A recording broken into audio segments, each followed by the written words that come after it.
He dropped this video 3 hours ago? 2 hours ago. And it's rappers could have prevented their downfall. Career is extremely hard to obtain, yet very easy to destroy. Hold on. Let's lock it in. Lock it in. Lock it in. Alright. A successful rap career is extremely hard to obtain, yet very easy to destroy. One mistake, one bad album, one tweet could start a ripple effect that leads a rapper to fade into irrelevance. That's scary as fuck. Today we are going to look at the stories of rappers whose careers dwindled for reasons they likely could have prevented, starting with Superstar Pride, a rapper who had the fastest and most ironic Chat, we just fucking found out about this, I ain't gonna lie. Or at least I'm late, bro. I didn't know bro did this, but... rise and fall of all time. Many of you heard Superstar Pride briefly in 2023 when his song Painting Pictures went viral. However, it wasn't necessarily viral for the song, but rather his obscure mullet-style haircut. The crazy part about this track is that it was originally uploaded in 2020 and went unnoticed. And mama, don't worry, you raised the... Then 2 years later, when he uploaded the live mic performance video to Painting Pictures, it also fell on deaf ears. It wasn't until 5 months after the music video dropped, February of 2023, that Pride casually created a TikTok, posted the music video snippet, and it blew up. The first clip he posted got 10 million views. The second one did over 40 million views. Bro got the Sonic haircut. Bro looked like he got screamed at. Bro's haircut was...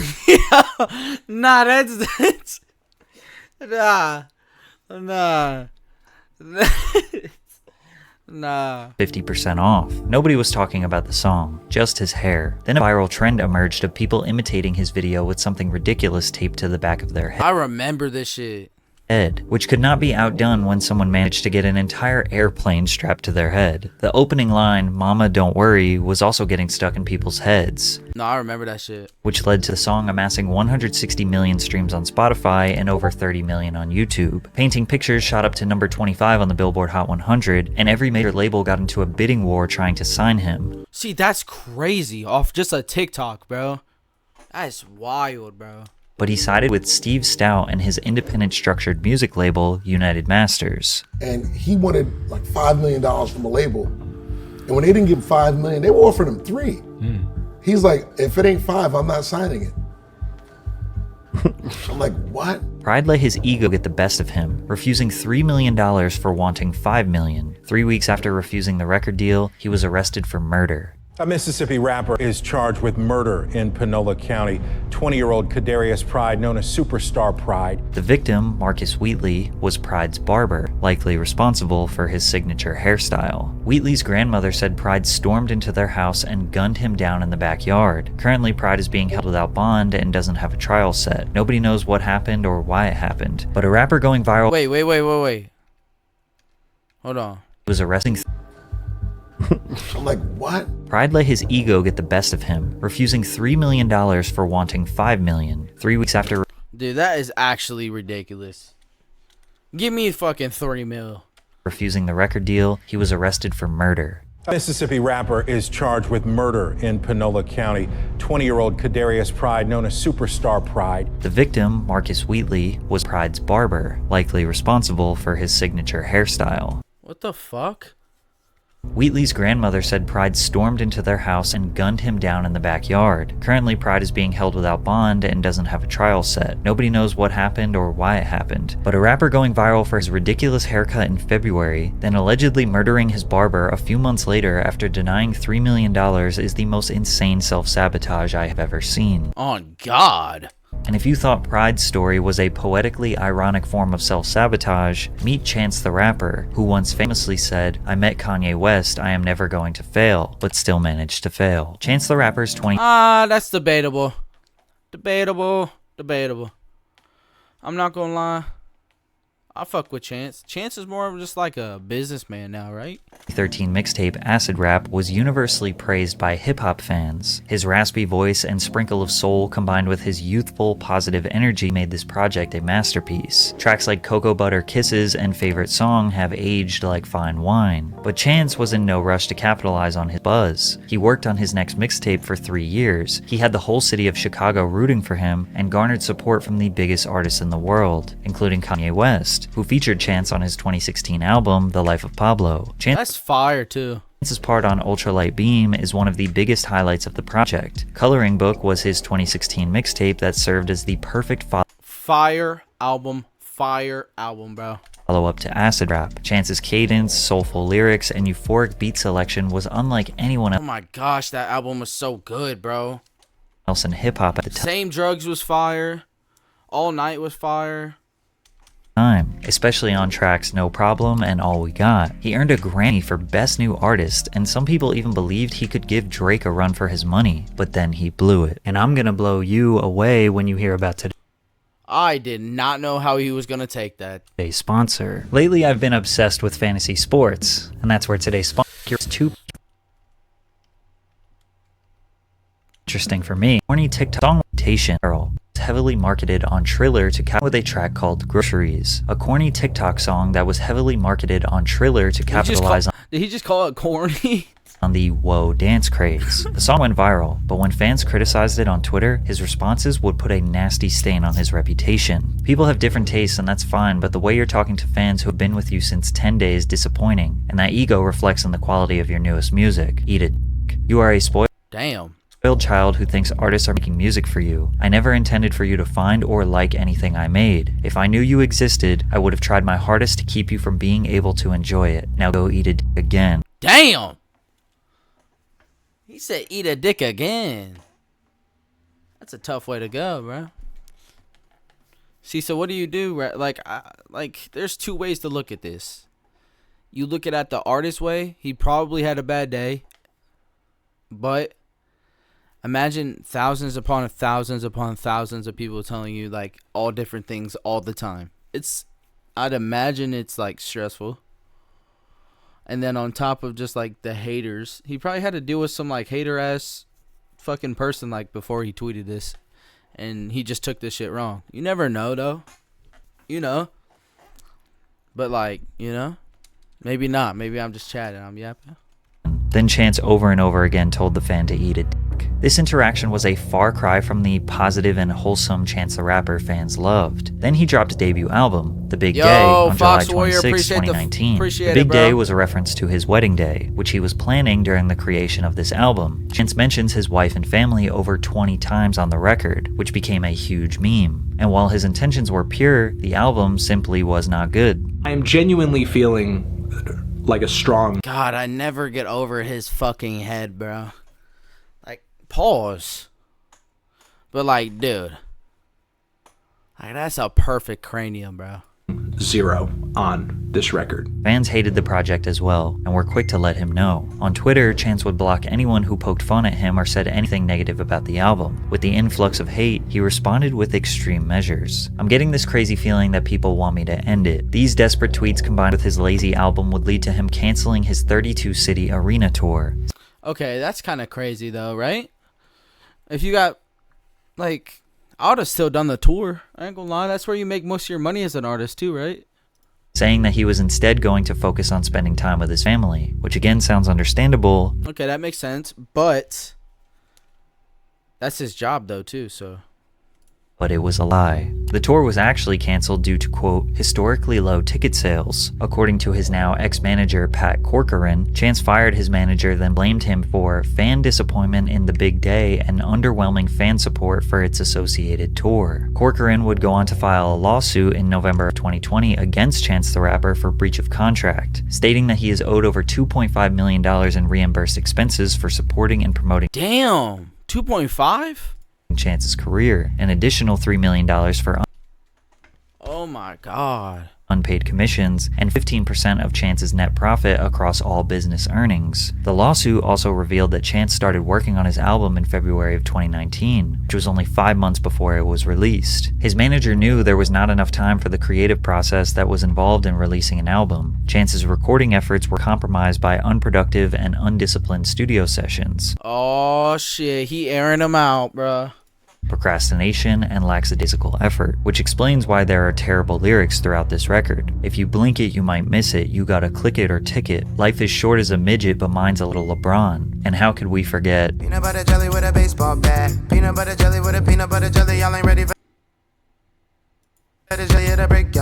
Chance let his own ego squander his career. He couldn't just admit that he made his fans wait 3 years for a bad album that was rushed out in 5 months, and the way he responded to them on Twitter was just childish. From here, all his hype died. On the other hand, if he stepped out of the limelight to genuinely focus on his family, that's respectable. Maybe that's something we should celebrate rather than see as a downfall. But Chance wasn't the only rapper whose Twitter fingers started their downfall. In the case of OG Maco, he pretty much forced everyone to hate him because of his tweets. In 2014, OG Maco had a ton of momentum after his song You Guessed It went viral on Vine. This track was unlike anything we had ever heard at the time. Before mumble rap took over, we had OG Maco screaming insane ad-libs over the most simplistic, hard-hitting trap beat. He had a darker, more rock-like aesthetic and even called himself not a rapper, but a rock star. The song reached number 90 on the Billboard Hot 100, and he could even be credited with inspiring many rappers after him. It definitely inspired Keith Ape, who just released a track called Itji Ma that sounded suspiciously similar. Just listen to them at the same time. OG Maco tweeted, "I'm aware of the Koreans that mocked me and took my sauce. I'm not impressed. I'm not inspired. I think it's kinda lame. To each his own." Maco even accused Beyonce of stealing from him in her 7-Eleven music video. If you look at them side by side, he may have a point, but Maco was developing a reputation of a bitter, egotistical rapper who complains on the internet. He randomly took shots at his collaborators and label mates, the Migos. Damn. RP take, bro. Maco felt the need to tell everyone that Skippa da Flippa invented the dab dance that the Migos were using in the song Pipe It Up, to which the Migos replied, "The Flippa man is Migo family. OG Maco, let's see you set a trend." Then Maco said, "Half the rap game has already bit one of my flows or ad-libs. Let me see them album sales." Meanwhile, OG Maco has never had a gold album, let alone the dozens of platinum records the Migos have. Then he went after Lil Uzi when XXL tweeted, "Lil Uzi is rap's newest rock star." He tweeted, "Dudes don't just become rock stars. Somebody gotta show you the way. Stop playing with my name," with a picture of Uzi at an OG Maco show on stage behind him. Then Academics said, "You paved the way for Uzi?" Then Maco replied with dozens of tweets over the next hour trying to explain why he is so influential and Uzi was stealing his sauce. He also randomly took shots at Future. "I love Future, but I also understand Future has destroyed countless lives by making it cool to be a drug addict. People looking up to loser attitudes because this generation is afraid to strive for anything. It's y'all's fault." I hate them this generation ass motherfucking comments, bro. I hate that shit. That shit is annoying. I swear. That shit is so fucking annoying. Like, you're not part of this, like, bro, what? All this lame ass shit is What? possible. Again, he may have a point here, but fans replied to Maco calling him a hypocrite since he raps about the same stuff. But Maco claimed he was dumbing down his music to blow up. You guessed it, was not luck. It wasn't an accident. I made the dumbest song I possibly could on a beat full of bass and knew it would blow. I manipulated over 40 million minds and counting based on the exact same principles that I'm preaching. Who's more qualified to say this? Now, Maco has always made more conscious, focused music with substantial lyrics. Like Jason, Michael, Freddie, and Idia mean after your Yo, JID, is that how you say it, bro? I can never understand how to say his name right. He is fire. syllable war, nigga should have been prepped before. But a lot of his music was just mediocre, boring trap. Get the cat, get the cat. Get the bag, get the bag. Hey, get the cat, get the cat. Also, if he claims to be such a genius, why wasn't he able to do it again? During his brief moment of popularity, Maco consistently released music on SoundCloud, but nothing sounded anywhere near as innovative, fun, or interesting as You Guessed It. His downfall was easily due to dissing rappers for absolutely no reason, non-stop complaining on Twitter, and trying so hard to take credit for the success of anyone else. Was he an innovator? Absolutely. But he spent too much time talking about how influential he was on Twitter rather than trying to create a legacy to maintain his career. But what happens when the reason a rapper blows up is the same exact reason why they had a downfall? On July 26th, 2016, just a few weeks after his 16th birthday, SoundCloud rapper TK and Free TK, bro. 5 others conspired to rob a 17-year-old drug dealer, Zachary Belote. The crew broke into the house around 10 p.m., and the robbery went wrong, which led to the drug dealer's friend and roommate, Ethan Walker, being fatally shot. TK admitted during the police interrogation that he was not the shooter, but was there looking for drugs and money. He had been released from custody pending the trial and was placed on house arrest with an ankle monitor. For the next 7 months, TK sat in his room, making music, releasing it on SoundCloud, and built up a following. With no money for a lawyer popular and quickly approaching the hearing for the murder, Tay-K infamously tweeted that he was tired of house arrest and the police were going to have to hunt him down. While on the run from the police, Tay-K was very active on social media. Fans posted pictures and videos. Bruh, y'all don't remember this, bruh? Bruh, y'all don't remember this, bro. Y'all remember this, chat? Of him in public, but Tay-K and his friends were desperate for money. He robbed a 65-year-old man named Skip Pepe at gunpoint in Arlington's Craven Park. He then attempted to rob a cameraman named Mark Anthony Saldivar in a Chick-fil-A parking lot. Mark began screaming for help as he tried to escape. Then No way. Tay-K hit him with the car before getting out, fatally shooting him and driving off. San Antonio police connected Tay-K to the murder due to surveillance footage and posted wanted signs around the city. Tay-K saw this as a marketing opportunity, posting pictures and videos with the Nah, he's a menace. wanted sign. I forgot he did that shit. He then dropped a song called The Race on SoundCloud, which essentially told the story of him being a fugitive, This shit goes hard though, on God, chat, it does. On God. robbing and killing people while On God. on the run from the police. After filming and releasing the music video to The Race, Tay-K was captured by U.S. Marshals in Elizabeth, New Jersey. The shockingly true story led to the 17-year-old exploding in virality. The Race secured hundreds of millions of views on YouTube, reached number 44 on the Billboard Hot 100, and hashtag Free Tay-K became a movement supported by some of the biggest rappers in the game. He even signed a $700,000 record deal, but none of it mattered because he was behind bars. And in 2019, he was given a 55-year sentence after being found guilty of murder and 3 counts of Bro, that's crazy. This man has been locked up since he was young, bro. aggravated robbery. Obviously, Tay-K's downfall could have been prevented if he simply did not commit these heinous acts. But as bad as it sounds, none of us would even know about him if he didn't actually rob and murder people, then make songs about it while mocking the police on the run from the law. Nah, for real though. Rap fans glamorize this type of behavior because the music is, a lot of the time, violent and derogatory. So if you're gonna rap about it, fans want you to be about it. But the fans won't be the ones sitting in the jail cell. Pooh Shiesty is an example of someone who was heavily rewarded Isn't Pooh Shiesty supposed to get out soon? for his violent music. His song Back in Blood featuring Lil Durk was essentially a song about killing your enemies. This track would reach number 37 on the Billboard Hot 100 and secured himself as a promising new talent in hip-hop. But at this peak of his new career, he got arrested. Pooh Shiesty and his crew were at the King of Diamonds strip club in Miami, Florida. Allegedly, Shiesty had money taken from him, which led to major commotion in the club. Security acted accordingly and escorted Pooh Shiesty out of the club, but he forced his way back in 2027 is when he's getting out, bro. Yeah, 2027. Damn. into the club and accidentally fired a handgun at a working security guard. Pooh Shiesty turned himself in on June 8th, 2021 and had his hearing the following day, where he would be denied bond. He would later be sentenced to 5 years and 3 months in prison on April 20th, 2022. He could have Damn. easily just left the club and let others go handle the money situation, but maybe he felt the need to live up to his Back in Blood lyrics. I got my own fire, don't need security in the club. If you haven't noticed, rappers and shootings seem to be a very common trend that leads to their downfall. Tory Lanez is no different. However, many people See, but bro, okay. Chat. Let me be real, okay? Let me be real. This like no bias. All right? I don't think he deserved to be in jail for as long as he's going in jail for. 10 years, bro, and she's walking. She's good, bro. She ain't dead, bro. Hit her in the foot and she's still wearing shoes. Like, what are we talking about? still question if he is You know what I'm saying? Am I wrong? actually guilty 10 years, bro. The bitch still putting on shoes. 10 years, you should take a whole leg. of being the shooter. At least half the leg.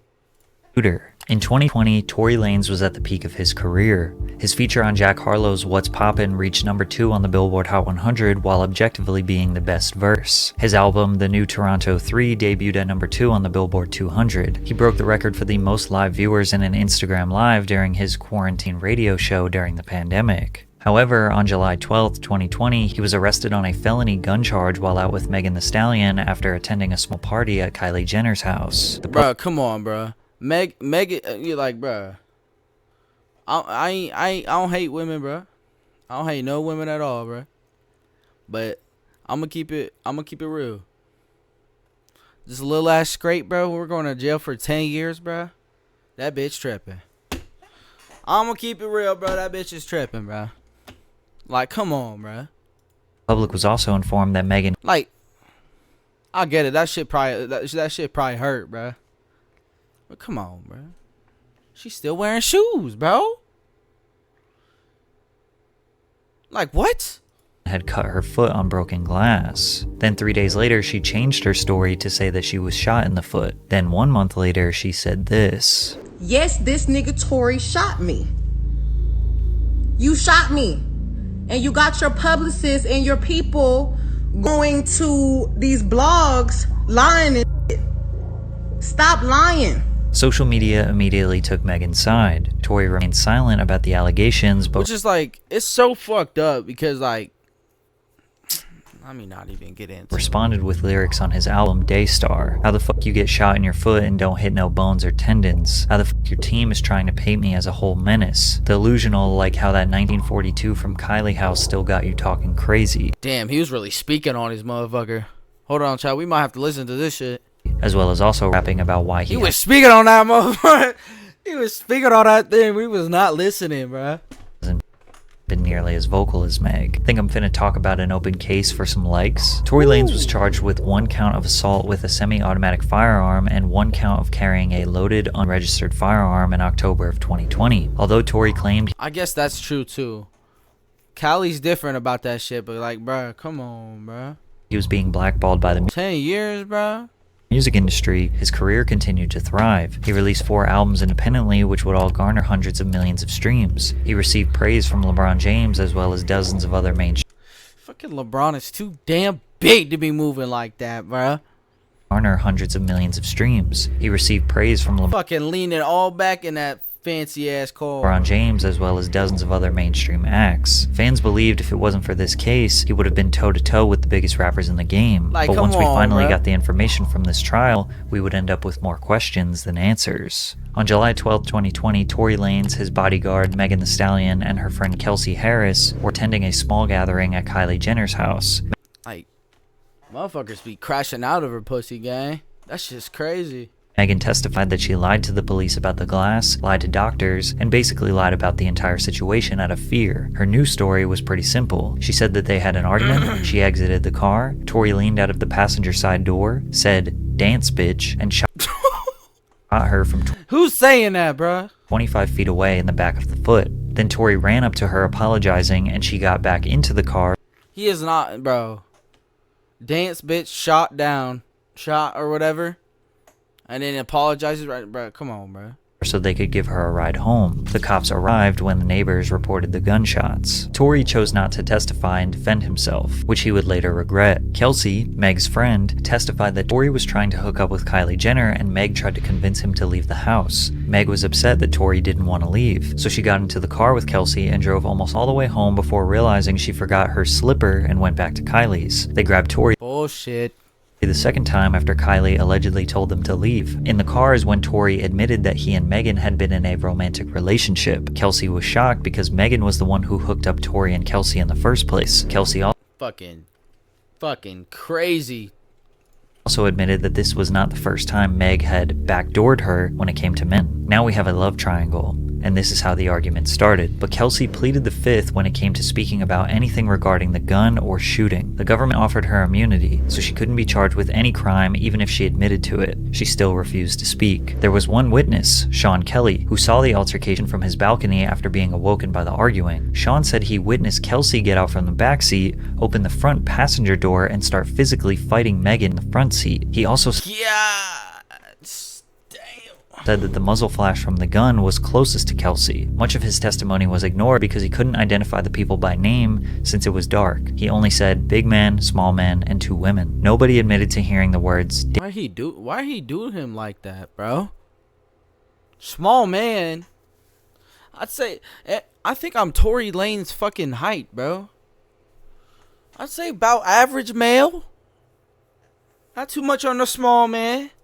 dance bitch besides Megan. There was gunshot residue on Kelsey's hands and Tory's hands. Also after this night, Kelsey and Megan stopped being friends after being best friends for 7 years. When Tory was initially jailed, he called Kelsey and apologized multiple times to her. I know she's probably never ever gonna talk to me ever again, but bruh, I just want you to know, I was just so drunk. I don't even know what was going on. I'd never do some shit like that. Regardless, that's not gonna make anything right, and that's not gonna make my actions right. But I'm deeply sorry for that. I never even moved like that at all. People speculated Tory was apologizing for sleeping with both of the women and causing chaos. Others see this as an obvious admission of shooting the gun. Some people think it was Kelsey who was angry and shot Megan. Some people think Megan was the one who accidentally shot her own foot. Some people think that Kelsey pleading the fifth was her attempt to try to save both of them. But at the end of the day, the jury decided he was guilty. And because of that, Tory was sentenced to 10 years in prison. 10 years, bro. That's what I'm saying, bro. And she's still walking. She's still wearing shoes. She can go get a new pair of Uggs right now. Rock them bitches. Like, what are we talking about, bro? Damn.